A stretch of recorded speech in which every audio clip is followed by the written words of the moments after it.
Students in transformation. Today we will read changing complex sentences containing noun clauses to simple ones. Today we will change a complex sentence into simple sentence. आपको पिछली video में बताया गया था जब हम simple sentence को complex sentence में चेंज कर रहे थे, उसमें जो रूल्स बताए गए थे उन सारे रूल्स को इसमें हमको उल्टा कर देना है। तो इस तरह से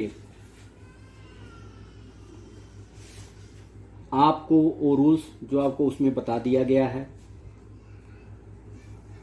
वो माइंड में होना चाहिए, जिससे कि आपको किसी प्रकार की दिक्कत न हो।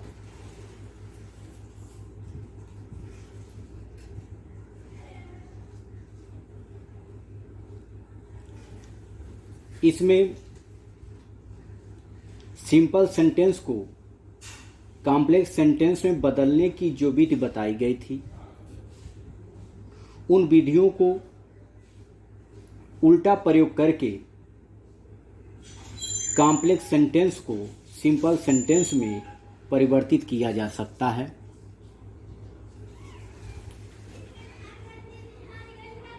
सिंपल सेंटेंस में केवल एक फिनिट वर्ब होता है, कॉम्प्लेक्स सेंटेंस में एक से अधिक फिनिट वर्ब्स होते हैं।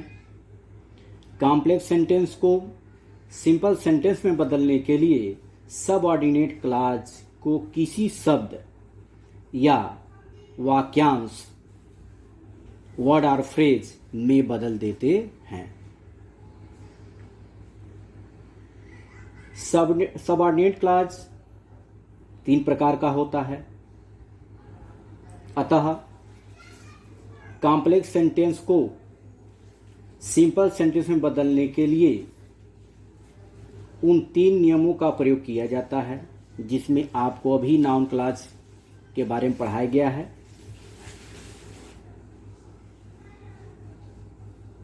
तो इसमें एक तरह से हमें समझेंगे कि यह रिमूवल ऑफ नाउन क्लॉजेज है, अर्थात इसमें जो हमारा नाउन क्लॉज है उसको रिमूव कर देना है और रिमूव करके हमको सिंपल सेंटेंस बनाना है।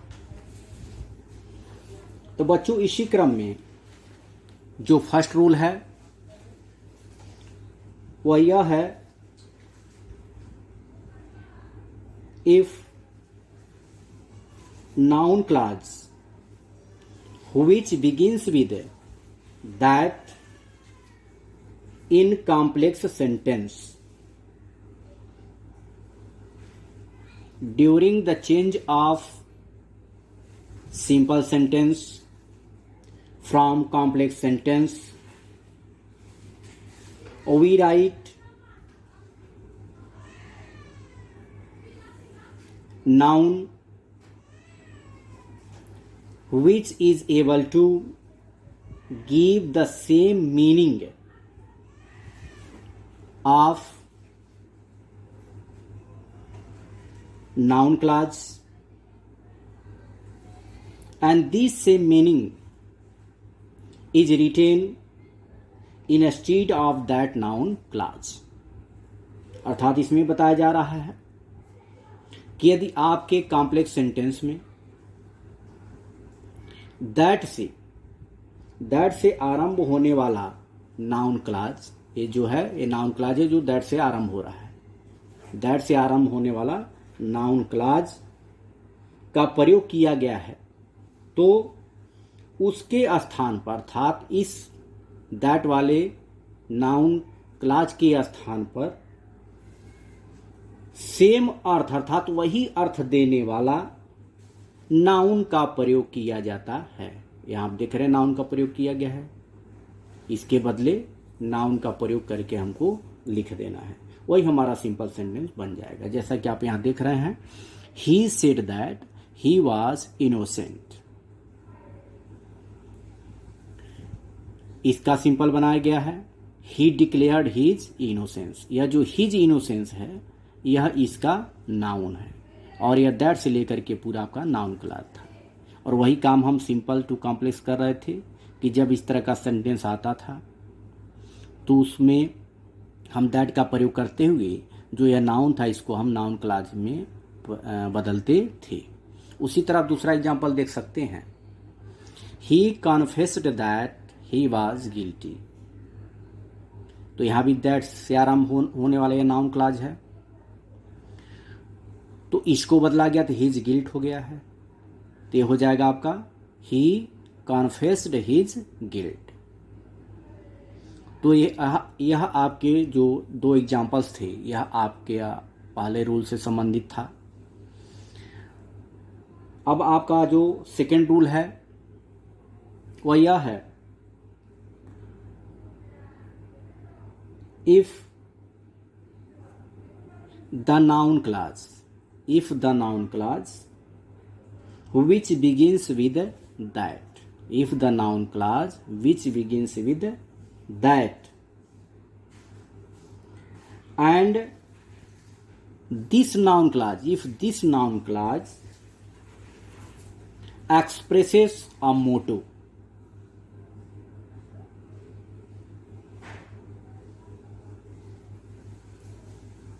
during the change of simple sentence from complex sentence,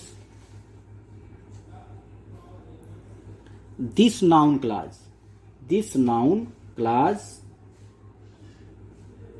can be changed into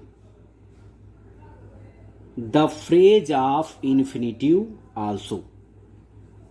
अर्थात इसमें कहने का मतलब यह है कि दैट से प्रारंभ होने वाला नाउन क्लॉज, दैट से प्रारंभ होने वाला नाउन क्लॉज यदि उद्देश्य प्रकट करता है, उद्देश्य का बोध कराता है, तो उस नाउन क्लॉज को अर्थात इस नाउन क्लॉज को इन्फिनिटिव, इस नाउन क्लॉज को इन्फिनिटिव वाले फ्रेज में भी बदला जा सकता है।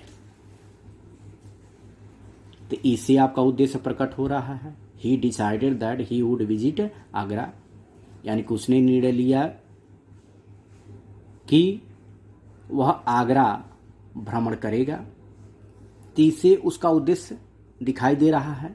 इसलिए इस नाउन क्लॉज को हम इन्फिनिटिव वाले फ्रेज में बदल देंगे, अर्थात इसको एक इन्फिनिटिव वाले वाक्यांश में हम बदल देंगे। तो यहां देखने बना हुआ है he decided to visit Agra, अर्थात उसने आगरा घूमने का निर्णय लिया। तो आपका रूल नंबर सेकेंड से संबंधित एग्जाम्पल था। उसके बाद आपका रूल नंबर थर्ड है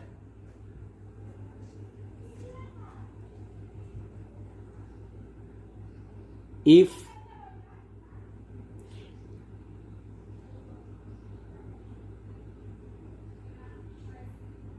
a noun clause, if a noun clause begins with where, when, why or how,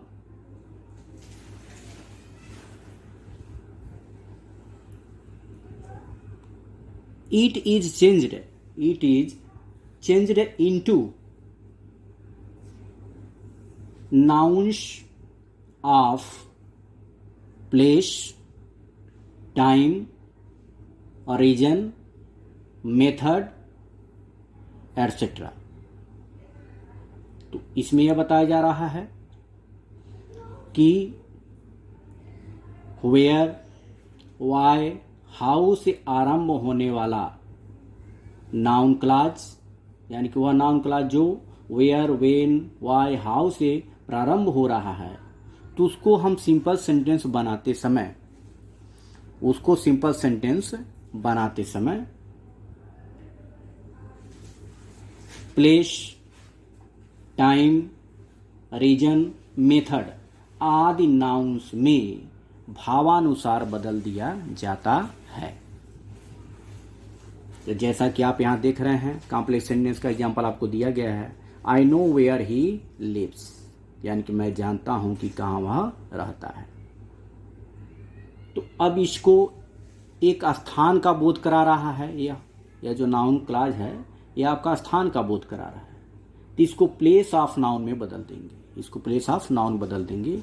जो आपका बदला गया लिखा गया है आई नो हिज रेजिडेंस, यानी कि मुझे या मैं उसका निवास स्थान जानता हूँ। उसी तरह से सेकेंड एग्जाम्पल आप देखेंगे, I know when he departed.